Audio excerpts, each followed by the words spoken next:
Welcome to our channel. Today we how to log into Meta Business Suite, manage Facebook and Instagram pages step by step clearly. Open your web browser and navigate to business.facebook.com. On the top right corner, click on the Login button. Enter your Facebook account email or phone number in the designated field.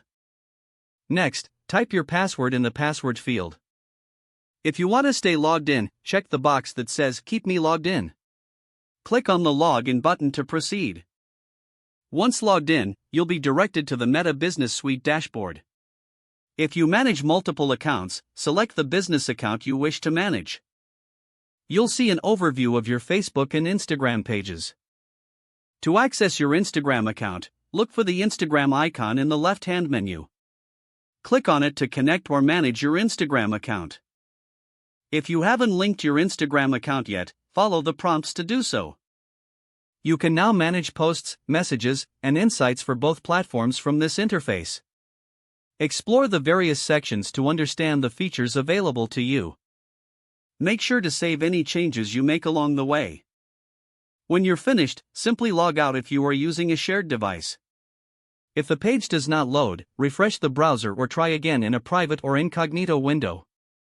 Make sure you are using the correct email address, then retype it carefully to avoid small typos.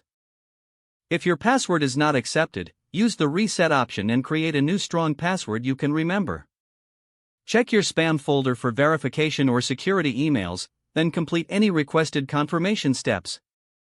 Enable two-factor authentication if available to improve account security and reduce unauthorized access risk. After signing in, review your profile details so your contact information and settings are accurate and current. If you see an error message, note it down and try again after restarting your device and internet connection. Log out when you finish, especially on shared devices, to keep your account and payment information secure. If the page does not load, refresh the browser or try again in a private or incognito window. Make sure you are using the correct email address, then retype it carefully to avoid small typos. If your password is not accepted, use the reset option and create a new strong password you can remember. Check your spam folder for verification or security emails, then complete any requested confirmation steps. Enable two-factor authentication if available to improve account security and reduce unauthorized access risk. Don't forget to like this video and subscribe to our channel for more step-by-step tech guides.